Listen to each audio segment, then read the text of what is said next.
Okay, this is a part two because I feel like I have to go into a little bit more depth about the situation in my first video. My first video was mainly about my message, which is to always put self first and to always love self.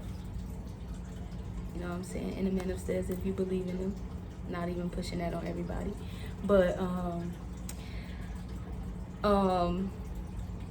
yeah, so when about the boyfriend and the living situation, so once my brother gave me my deadline and everything, and while I was living with my brother, I was dating this person. We was dating for like 2 months, like we was in a relationship for like 2 months.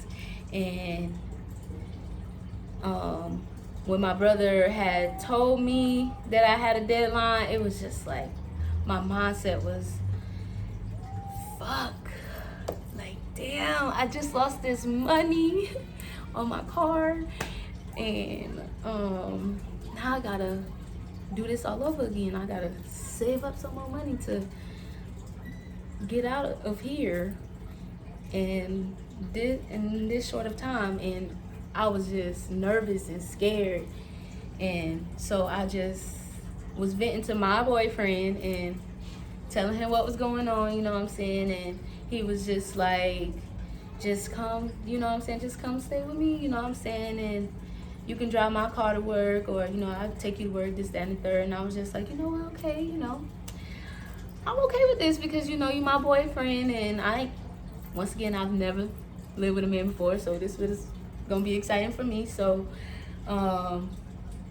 we decided to do that. And then around February, this was actually like our second month, so like in February we was just it was around Valentine's time, you know, this was before Valentine's Day, and he had lost a family member. And you know, his job restricted us from seeing each other a lot, so it was just like we talked on the phone a lot. So when he lost his family member, he had stepped in and, you know, was playing his part as a, you know, family member. And so I wasn't able to see him as much. So Valentine's Day, we was really looking forward to Valentine's Day. And so they went to go bury the family member, and they got stuck there, I guess, because whatever they drove broke down. And he had communicated with me. This is the week of Valentine's Day, you know what I'm saying? Like, communicated with me, let me know, like, okay, so this was Wednesday, and he was just like, okay, so the car broke down. Like, no, he didn't even tell me this Wednesday. He was just like, I'll be there. Wednesday, he told me he'd be there Saturday. I was just like, Friday. And I was just like, okay. And so I was like, okay, wait, no, Friday. Like, Friday, I get off work at 3:30. I'm excited. I get off work on time too. Like, I made sure, you know what I'm saying, I'm excited. My first real Valentine's Day, you know what I'm saying. So it was just like, I'm excited. And as soon as I walk out, this man is telling me that, like, they're not there, like, he's not in Jacksonville, and they broke down, this, that, and third. So I'm mad, but I'm like concerned at the same time, because it's just like, dang, you know. So we talking and everything. And so Saturday came, and we was talking about something, you know, checking in, talking. And he was letting me know that he wanted to go on this little spiritual journey and all this other stuff, and that he had talked to a friend prior to about it. And I was just like, you know, okay, that's cool, but I honestly felt like it was too late when he came to me about it, because the person that he talked to before didn't agree with him, or the situation, whatever conversation they had. So you was already in defense towards me about it. And it was just like, if you telling me that you want me to move in and we together, you know what I'm saying, I honestly feel like this was something that you should be communicating with me about. So Saturday was literally the last day I heard from this man, and I was supposed to move with him the 28th of February. And it was just like, oh my God, once again, oh my God, what am I gonna do? Like, I was really dependent on you, and like, that was my deadline. Like, I had to move out by March. Like, what? Like, come on now. Like, what's going on? Like, So like I said, I decided to just step out on faith and fill out application in Daytona, and came to Daytona, and everything worked out. When I say I acted childishly, I didn't act childishly like a typical, you know, how people stereotype black girls. I did not do that. When he when he resurfaced back on Earth, on Twitter, and he was posting about how he decided to take the spiritual journey and haven't been eating meat and all this other stuff. So when I seen it, I was like,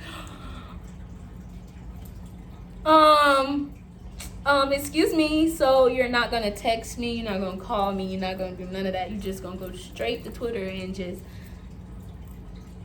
So I decided, you know, me being me, you know, if you're watching this and you know me, you know me.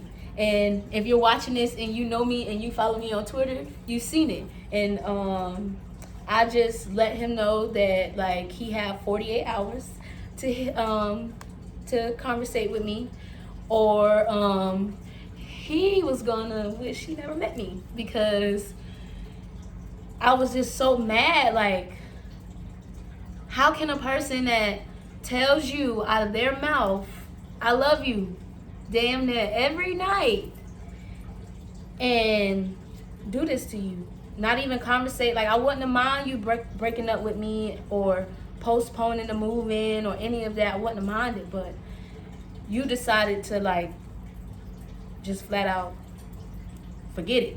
Forget you. We're not talking about this.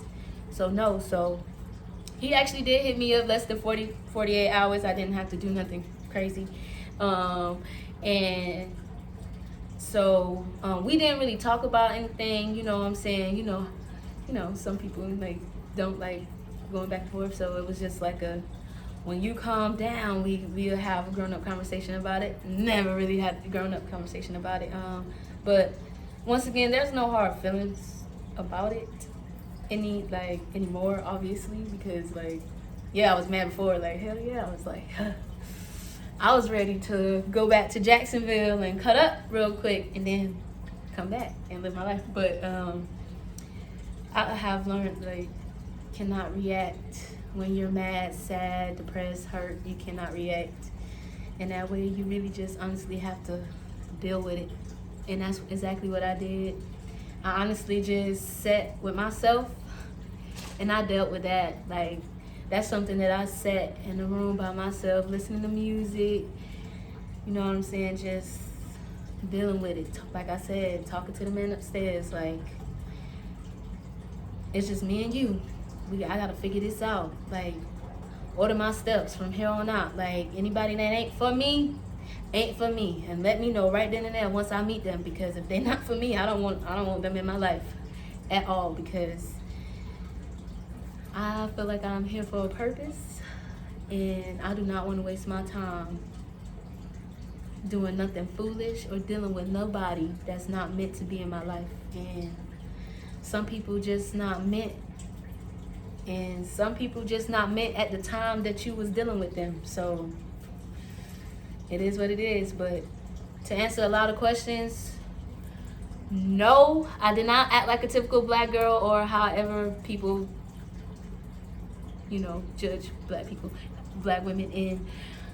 And no, I have not talked to this man. Since. No, I do not have harsh feelings. No, I did not make these videos to hard bash anybody or anybody and anything. My video was to get out my message and my testimony, which was that I lacked a lot of love and confidence in myself, and a lot of strive and discipline in myself, and pushing myself. I lacked a lot of that, and it took me going through that with a man to learn a very valuable lesson in life, which is me first. Always. I will always love me first before I love anybody else, because I cannot love or give love if I do not love myself. So this video is to clear up and or answer any questions.